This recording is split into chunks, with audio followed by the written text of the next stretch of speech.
San Francisco, from Staten Island, all the way to London. And as congregations around the world light their chalice, so do we. And we hold up and say, we light this chalice in the search for truth and the spirit of love. We unite in worship and fellowship. As an extension of our lighting our chalice, I want to take a moment of silence for those who have been recently terribly affected by police brutality. We will say the names. We cannot cover all the names of those affected. We gather in sacred silence for the life of Peter Hodge, for the life of Michael Shope, for the life of Jordan Keith Proctor,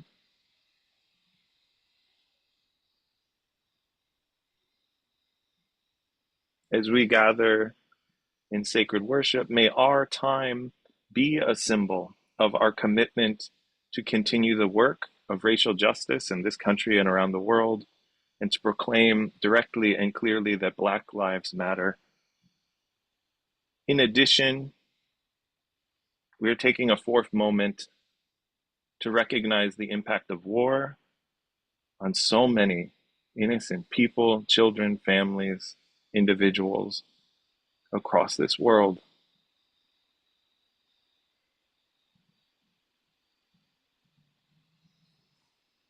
We join with all those around the world seeking to find a way to live in peace.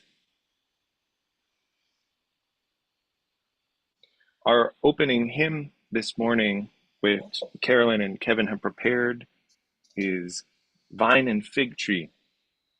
Beautiful, adapted from an ancient hymn. Vine and Fig Tree.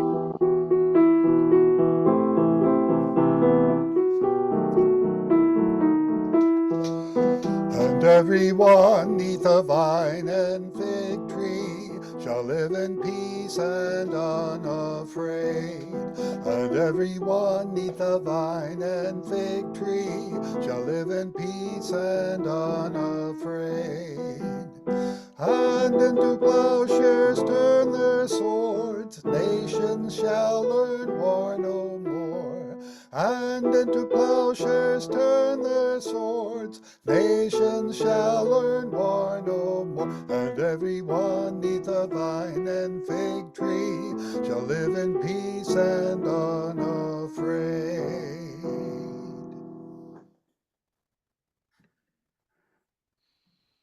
Thank you.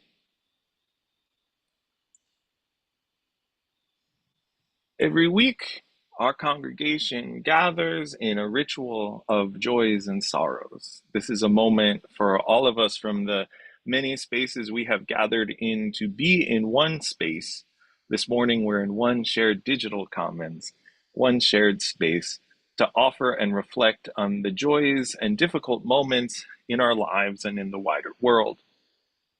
We will have a little background music playing, but if you have a brief but significant joy or sorrow you would like to share with the group, please type in the chat. Sally will read. This is also a time just to contemplation. If you don't feel like typing this morning, if you just feel like having a few moments to just reflect on the week past, all that was joyful, all that was painful, and recognize that it's part of a whole and that we are together in what we face. May we now have a moment to recall the joys and sorrows in our shared lives.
Sally, do we have any joys and sorrows to share today?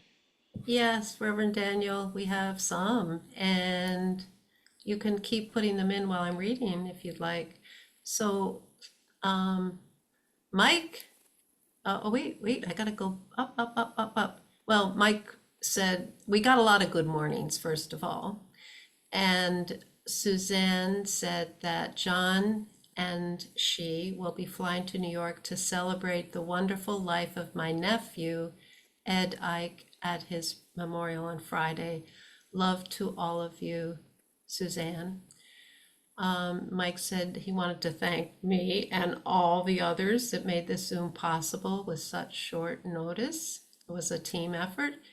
Leanne has a joy. Alec and she finished our baby registry, and they're going to share the link in the chat if we're interested in contributing. David and I are concerned about our family, Justin and his wife Heather, and our grandson Adrian in LA. They are in Culver City and they're safe, but the air quality is poor. The schools are closed, the work is closed, so it's kind of crazy. Suzanne said, share the link, and she gave her email where she wants to get it. But I think like you could share it right in the chat too. Rebecca said that Patrick's joy is that we have nearly 2 feet of snow down here in Kentucky. Wow, that's unusual. Robbie said I had a joy of a winter break off of work, and was able to see lots of friends, including some who I hadn't seen in a couple of years. Christine said Amy, Violet, and she went to the New York Botanical Garden Train show on Saturday, an annual ritual since Violet was tiny. And Maureen had a note to Leanne to send the link to Kathy Santos so she can share it with the congregation. Robin said, my thoughts go out to the people in LA who are having their lives permanently altered by fire, and to all the wild animals and pets who were lost in the fire. Blessings on those who have saved so many creatures, including humans. And many people responded to her. Bonnie said, please include the link for all. Andrew said, my joy comes from all of you who have been supportive through everything that has been going on in my life at this time. It's been a rough ride, but you have all been so supportive. Some of you have given extraordinary sums to help me out in my current housing crisis. I appreciate all of you so much. The sorrows aren't over, but the joys offer a bit of sun in the rain. And Leanne sent the link. And Bodie said, glad to see everyone, glad a sentencing has occurred finally. I think I know what that's about. Tom said, oh, he has a quote actually from R.K. Rowling. We are only as strong as we are united, as weak as we are divided. That's it. Thank you. And all around this room, we have different joys and sorrows that we're honoring and holding in the silent sanctuaries of our heart. And we lift up both the joys and sorrows shared in this space and that we hold deep inside. And may the week ahead be a space that unfolds where there is joy alongside the sorrows. Now is the moment in our service for a period of meditation, a time of pause, extended reflection. This prompt, which comes to us from Christine Johnston, from the great teacher Thich Nhat Hanh, teacher of engaged Buddhism, a Buddhism that was a spiritual activism, both connected to the world and deeply contemplative. Thich Nhat Hanh teaches peace is present right here and now, in ourselves and in everything we do and see. Every breath we take, every step we take can be filled with peace, joy, and serenity. The question is whether or not we are in touch with peace, joy, and serenity. We need only to be awake, alive in the present moment. Would you join in a period of contemplation?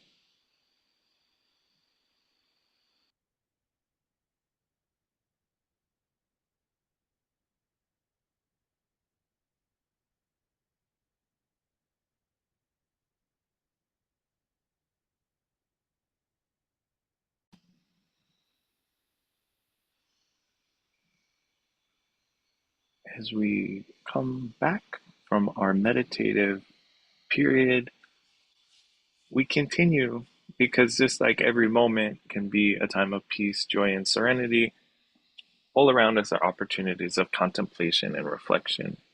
As Unitarian Universalists, we find wisdom in sources that are ancient and modern, from stories thousands of years old, and books, and poems, and laughter from last week. Our reading today is from the book Meditations of the Heart by the Reverend Dr. Howard Thurman of blessed memory, who is an amazing mentor and teacher to many in the 20th century civil rights movement. Dr. Thurman was the first Black dean at Boston University and for many years had been the chaplain at Howard University. Among his students were Pauli Murray, Martin Luther King Jr., and many others who worked for justice and love. This particular selection is called How Good It Is to Center Down. How good it is to center down, to sit quietly and see oneself pass by. The streets of our minds seethe with endless traffic. Our spirits resound with clashing, with noisy silences, while something deep within hungers and thirsts for the still moment and the resting lull. With full intensity, we seek, as the thicket passes, a fresh sense of order in our living, a direction, a strong, sure purpose that will structure our confusion and bring some meaning in our chaos. We look at ourselves in this waiting moment, the kinds of people we are. The question persists. What are we doing with our lives? What are the motives that order our days? What is the end of our doing?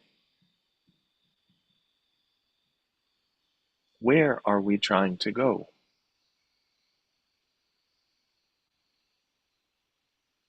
Where do we put the emphasis?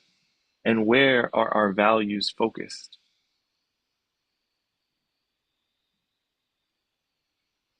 For what end do we make sacrifices?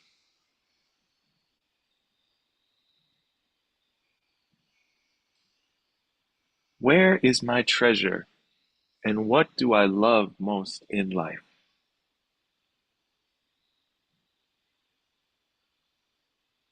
What do I hate most in my life?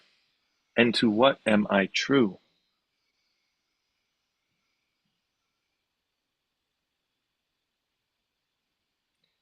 Over and over, the questions meet upon the waiting moment.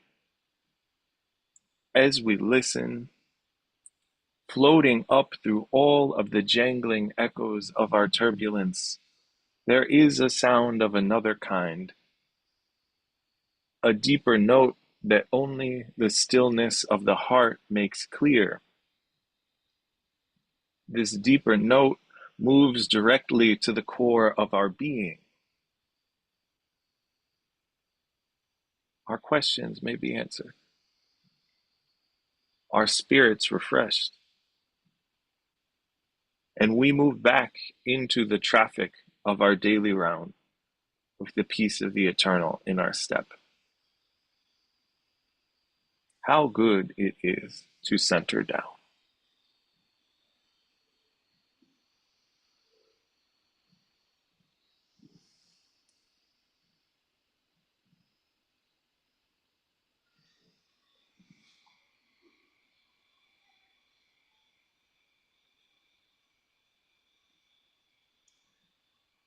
In a moment, we will hear Carolyn and Kevin offer Ubi Caritas, which is an ancient hymn sung across different traditions, originally from the ancient Christian church, and it's been adopted in different spaces.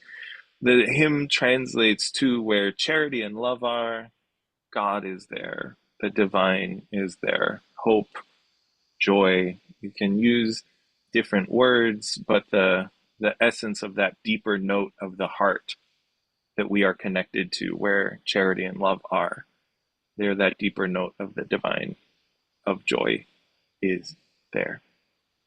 Ubi caritas et amor, dues ibi est.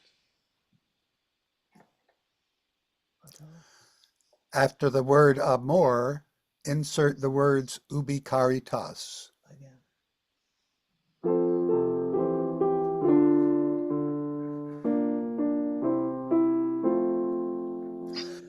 Ubi caritas et amor, ubi caritas Deus ibi est, ubi caritas et amor, ubi caritas Deus ibi est, ubi caritas et amor, ubi caritas Deus ibi est, ubi caritas et amor, ubi caritas Deus ibi est.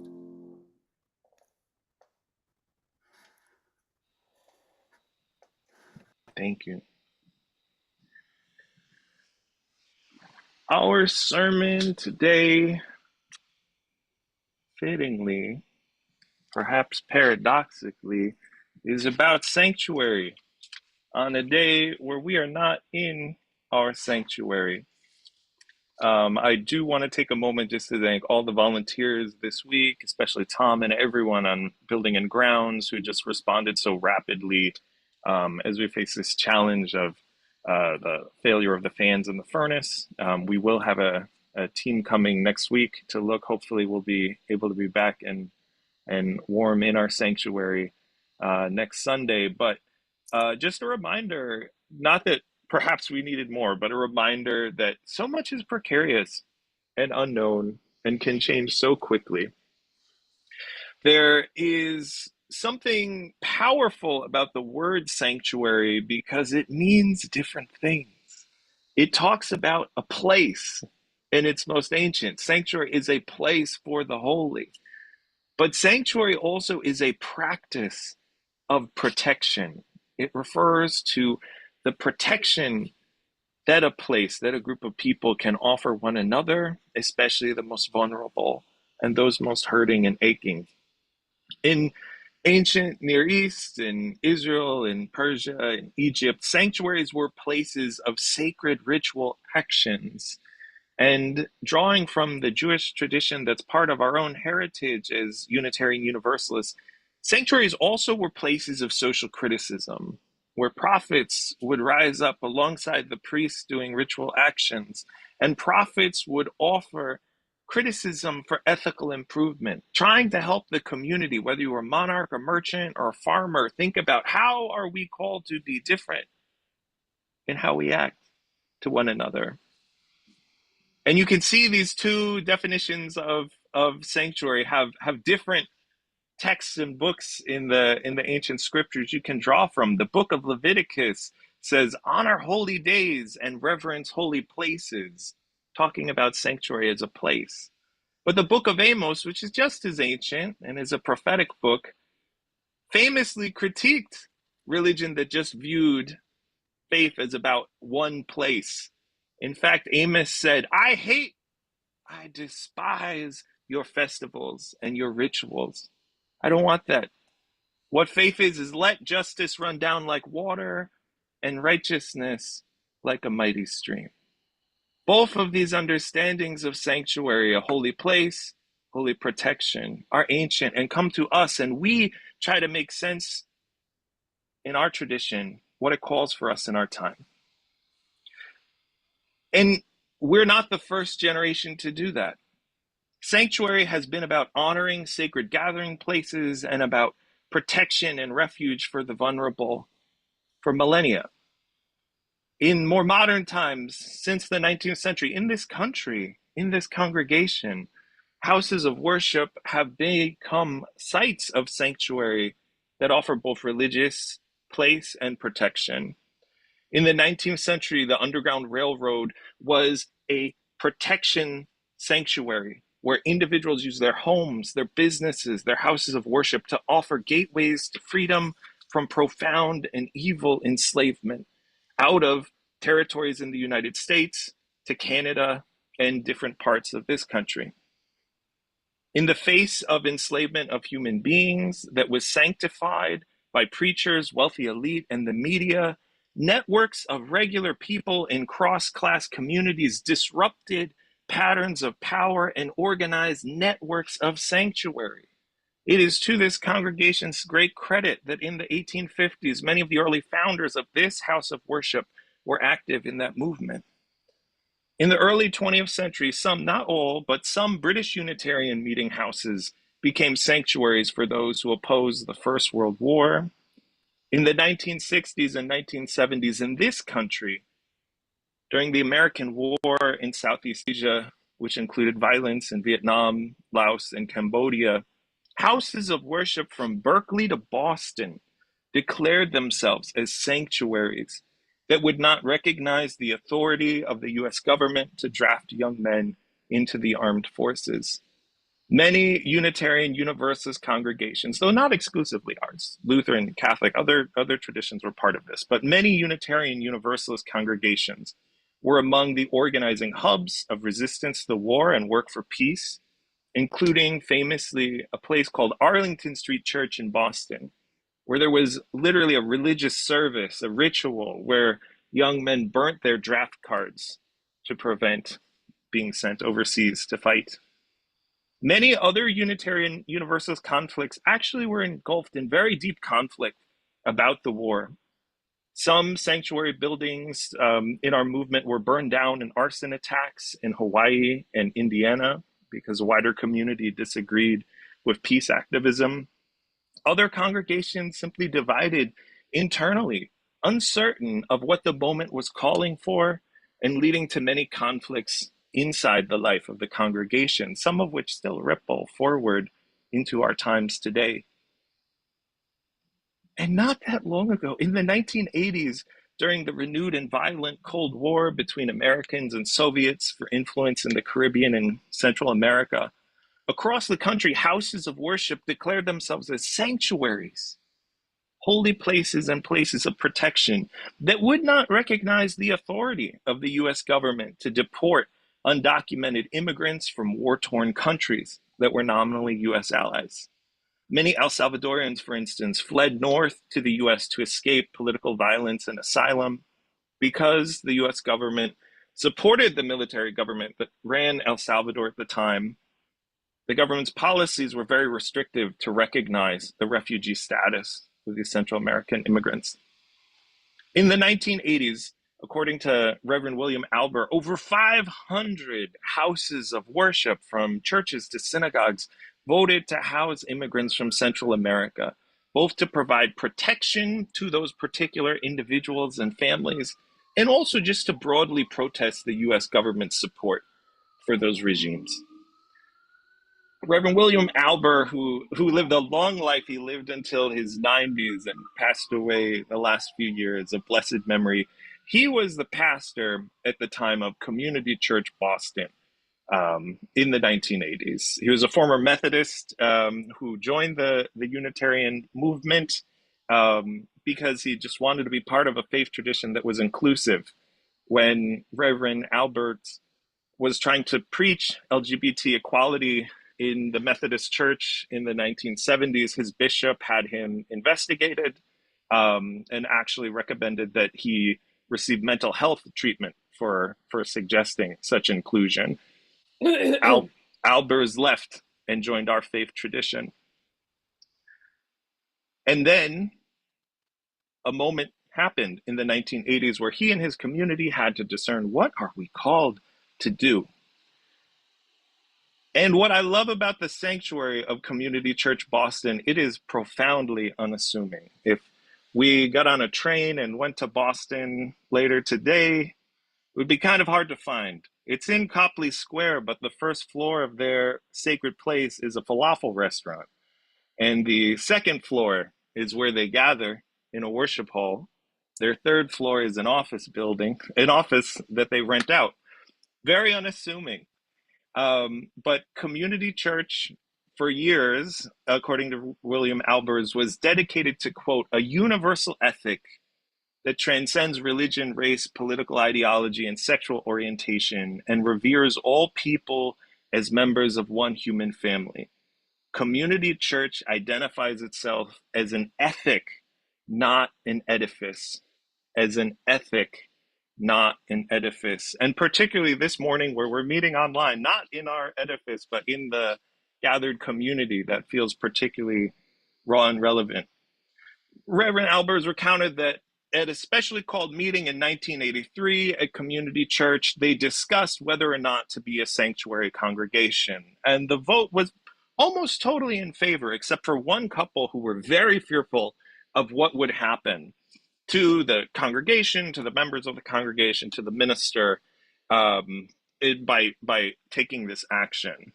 But what I thought was particularly poignant was when the community voted to support sanctuary, this one family that had been in strong opposition actually became very deep supporters of the movement and work afterward to join with the community to do this work. For a year and a half, the congregation housed an amazing poet and human rights activist, Manuel Hernandez, who eventually was able to receive refugee status in Canada due to the support of the congregation and protection from deportation. Community Church didn't do this alone.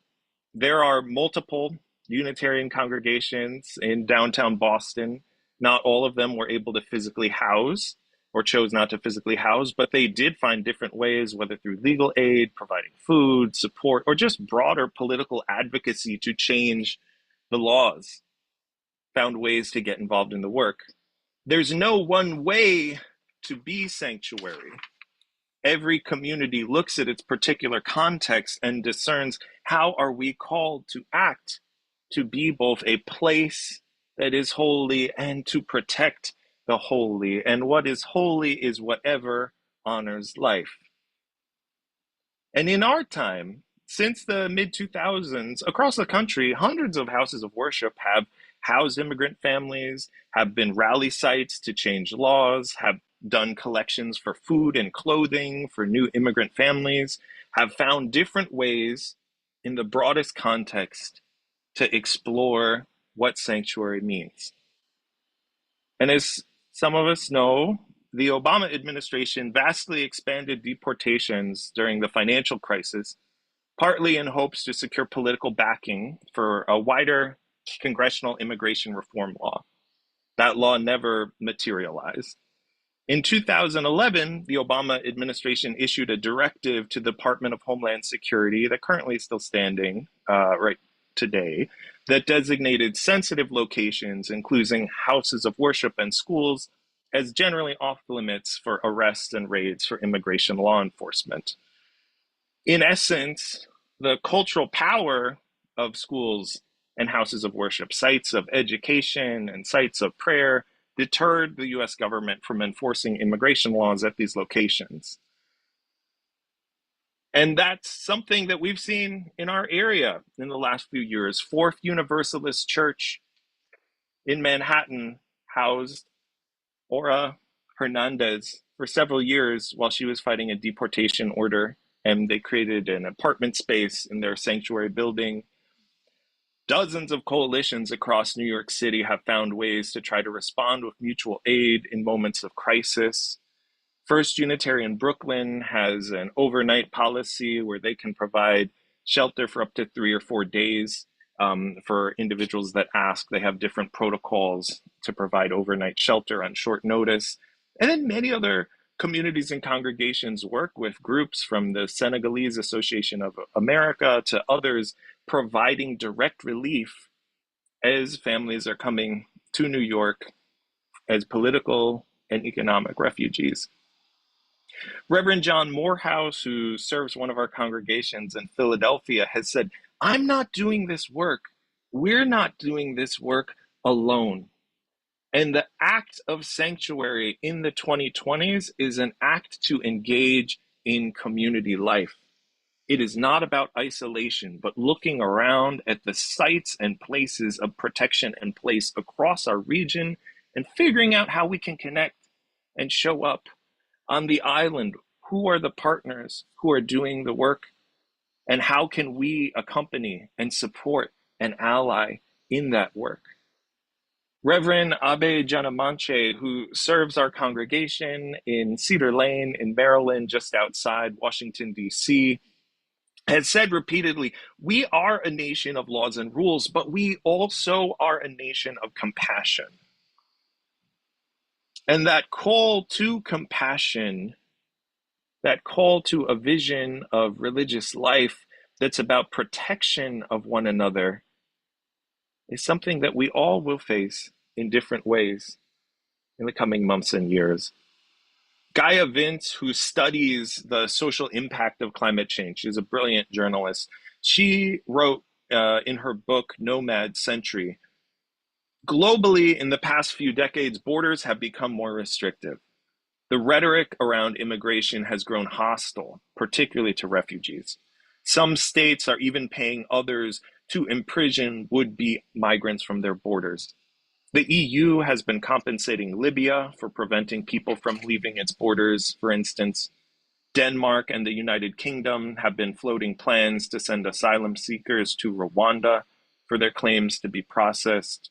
Australia banishes its claimants to detention centers in Papua New Guinea, where they languish for years if they haven't died from violence or lack of medical care. Passports and privileges are bestowed or inherited unequally, she writes, enabling some people to explore our planet unhindered, whereas others are trapped. And Doug Saunders, who's also a journalist, says, what will be remembered about the 21st century, more than anything else except perhaps climate change, is this great and final shift of humanity from rural to cities. So in this time of great shift, we in our space, in our place, which we were reminded this week especially, is precarious just as anything, are called to think about how do we live our ethic, with and without our edifice. How do we live our ethic? Our region has experienced some disruption. One of our colleague congregations in Rockland County near the Tappan Zee Bridge suffered a very severe fire. They lost the equivalent of their parish hall. Their sanctuary is okay, but they lost the building with their parish hall equivalent where they house a preschool. No one was hurt, but that was their start to 2025. And yet they're persistent. They're persistent, and they're thinking about how do we have to be here. We're the only UU congregation in the county. We have to find a way to live our values, make do, see what we can to respond to this moment. The president of the Unitarian Universalist Association of Congregations, the 10th president, Reverend Sophia Betancourt, is a born New Yorker. She grew up in the city, now lives in DC.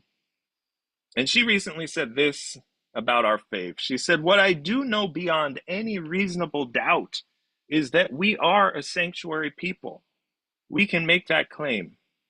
From the powerful efforts of our elders in the middle of the 20th century, through to the congregations and communities offering shelter to immigrants today, whether Harbor or Pink Haven, our homes, sanctuaries, and even our national headquarters model what it means to offer solidarity, shelter, asylum in the face of what many of us cannot begin to imagine.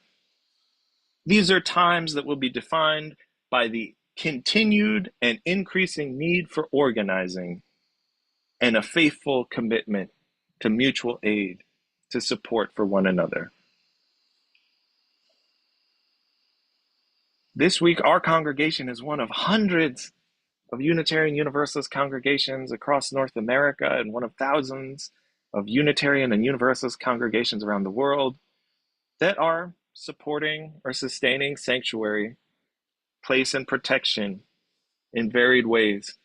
There are congregations that are doing direct sheltering of immigrant families, that are partnering with community groups for mutual aid, that are providing food, taking clothing collections, checking in on one another in the aftermath of the terrible fires in Southern California. There are congregations that are finding ways to share news, to share resources, to check in on one another and neighbors, to provide support for children who are gender expansive to move to different states where they will be more loved and respected by the laws. There are UU congregations that provide food for the unhoused, that, like us, offer free little libraries and free food pantries, and that are discerning how we are called to be in this moment. When looking at the heartaches and injustices of modern life, the amazing Chicana poet and writer Gloria Anzaldúa said, respond not just with the traditional practices of spirituality, contemplation, meditation, and private rituals, and not just with the technologies of political activism, protest, demonstrations, and speak outs, but with an amalgam of the two, spiritual activism. A bird needs two wings to fly. This balance of caring rituals and dedicated community work represents our tradition at its very best. And as this week reminds, I don't know what 2025 will bring. I don't know what the next 7 days will bring. But I do know that we are in relationship with one another. We are in relationship with a vast web of congregations in this region, in this wider world. And we're not alone in this work of place and protection. The forces of fear are organized and they thrive on our isolation. The forces of love are everywhere. And just like Thich Nhat Hanh said, we need to be awake to those around us to be present. Sanctuary is place and protection. May we offer protection to one another and our neighbors, and may we be intentional to make every place a reflection of our ethic.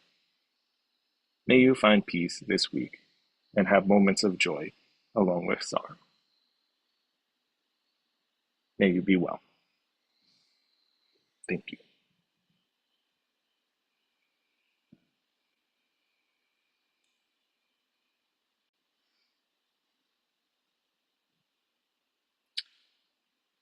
Our closing hymn is a beautiful song, There's a River Flowing in My Soul. And Carolyn and Kevin are going to lead us this beautiful hymn, There's a River Flowing in My Soul.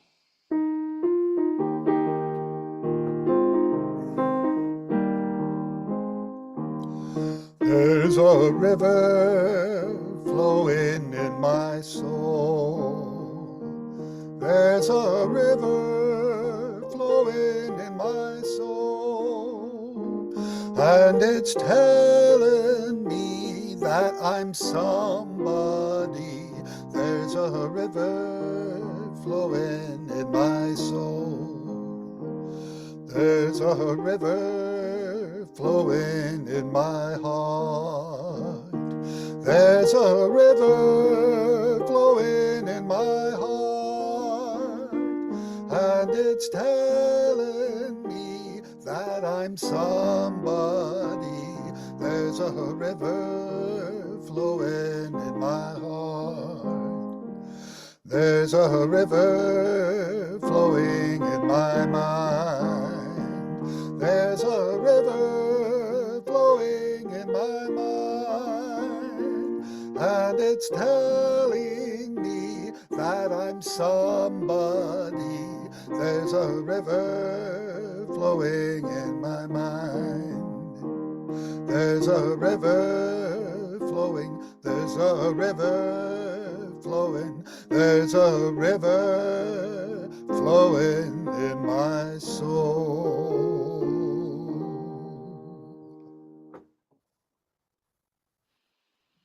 Thank you so much. We are coming to the close of our worship time today.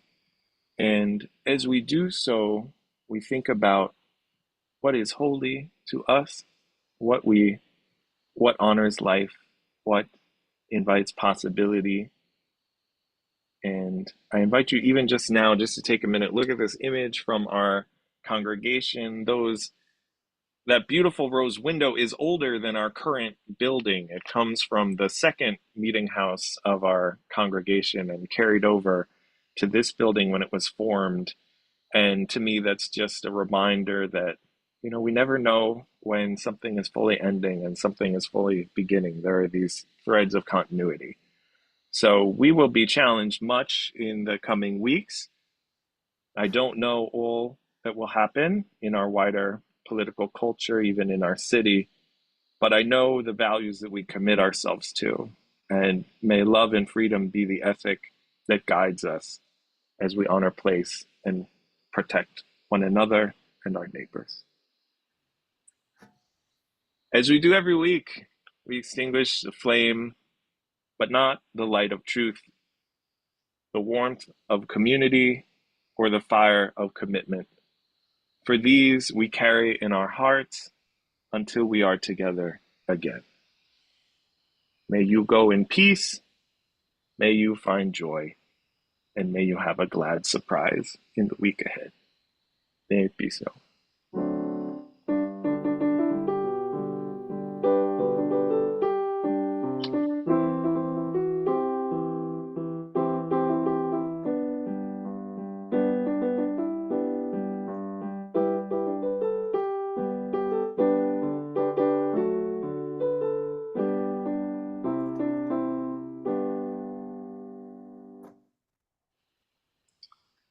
And you're invited to stay for online coffee hour.